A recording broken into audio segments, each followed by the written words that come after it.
അസ്സലാമു അലൈക്കും വറഹ്മത്തുള്ളാഹി വബറകാതുഹു. രണ്ട് തരത്തിലുള്ള ജീവികളുണ്ട്. ഭക്ഷിക്കാൻ പറ്റിയ ജീവികളും ഭക്ഷിക്കാൻ പറ്റാത്ത ജീവികളും.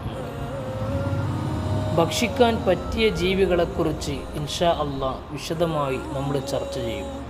എന്നാൽ ഭക്ഷ്യയോഗ്യമല്ലാത്ത ജീവികളെ ഏതൊക്കെയാണെന്ന് നമുക്കറിയേണ്ടതുണ്ടല്ലോ. ഉണ്ട്. ഭക്ഷ്യയോഗ്യമല്ലാത്ത ജീവികൾ ഏതൊക്കെയാണെന്ന് നമുക്ക് ചർച്ച ചെയ്യാം. ശുദ്ധിയില്ലാത്ത ജീവികളെ ഭക്ഷിക്കാൻ പറ്റില്ല.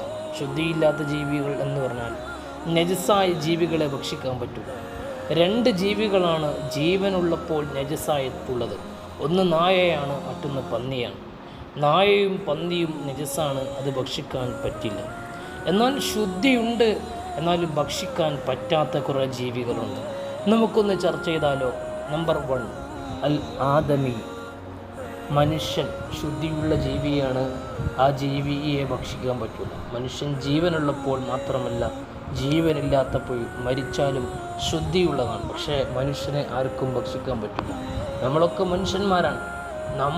നമ്മളെപ്പോലെയുള്ള മറ്റൊരു മനുഷ്യനെ എന്തൊരാവശ്യത്തിനും ഏതൊരു സാഹചര്യത്തിലും മനുഷ്യ മാംസം ഭക്ഷിക്കാൻ പാടില്ല. അത് വളരെ ഹറാമായ ഒന്നാണ്. രണ്ടാമത്തത്, ഭക്ഷിക്കാൻ പാടില്ലാത്ത ശുദ്ധിയുള്ള ജീവികളുടെ ഷോർട്ടായി നമുക്ക് പറയാം. കഴുതപ്പുലി ഭക്ഷിക്കാൻ പാടില്ല. ശുദ്ധിയുള്ള ജീവിയാണ്, പക്ഷെ ഭക്ഷിക്കാൻ പറ്റില്ല. കൂരൻ ഭക്ഷിക്കാൻ പറ്റില്ല, ശുദ്ധിയുള്ള ജീവിയാണ്. പെരുച്ചായി ശുദ്ധിയുള്ള ജീവിയാണ്, ഭക്ഷിക്കാൻ പറ്റില്ല. പിന്നെയുമുണ്ട് ഒരുപാടെണ്ണം. ചെന്നായ, ആന, അതുപോലെ തന്നെ കുരങ്ങൻ, കുറുക്കൻ, പൂച്ച, പിന്നെ അതുപോലെ തന്നെ പല ജീവികളുമുണ്ട്. പ്രാപ്പിടിയൻ, കഴുകൻ, ഇതിനൊന്നും ഭക്ഷിക്കാൻ പറ്റില്ല. പുലി, സിംഹം, ഇതൊക്കെ ജീവനുള്ളപ്പോൾ ശുദ്ധിയുള്ള ജീവിയാണ്. പക്ഷേ അതിനൊന്നും നമുക്ക് ഭക്ഷിക്കാനുള്ള അവകാശമില്ല. വിതക്കാക്ക, അങ്ങനൊരു ജീവിയുണ്ട്.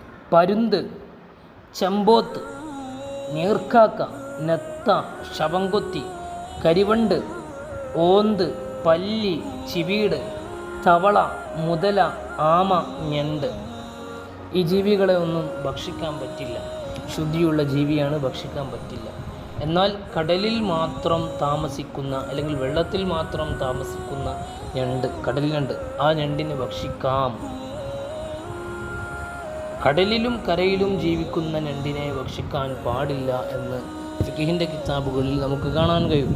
അതുപോലെ ഭക്ഷിക്കൽ നിഷിദ്ധമായ ജീവിയിൽപ്പെട്ടതാണ് ഗരുഡൻ, ചെള്ള്, കടന്നൽ, മൂട്ട, പേന്.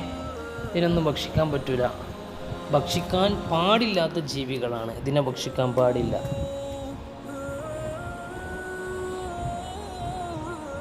കോവർ കഴുത ഭക്ഷിക്കാൻ പറ്റില്ല.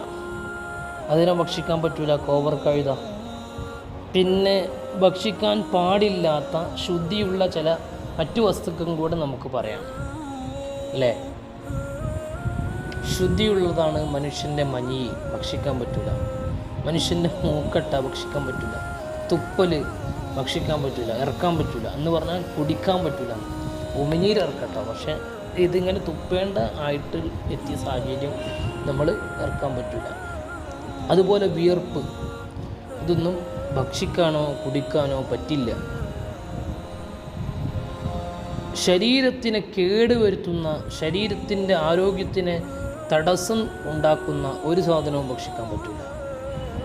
കല്ല് ഭക്ഷിക്കാൻ പറ്റില്ല, മണ്ണ് ഭക്ഷിക്കാൻ പറ്റില്ല, വിഷം ഭക്ഷിക്കാൻ പറ്റില്ല. അതുപോലെ തന്നെ ലഹരി വസ്തുക്കൾ അത് ഭക്ഷിക്കാൻ പറ്റില്ല. കഞ്ചാവ് പോലെയുള്ള വസ്തുക്കൾ ഭക്ഷിക്കാൻ പറ്റില്ല. ഇനി എന്ത് സാധനമാണെങ്കിലും ശരീരത്തിന് കേടുവരുത്തുന്ന, ആരോഗ്യത്തിന് സൈഡ് എഫക്റ്റായി ഹെൽത്ത് നശിച്ചു പോകുന്ന ഒന്നും ഭക്ഷിക്കാൻ പാടില്ല. അത് പ്രത്യേകം ശ്രദ്ധിക്കുക.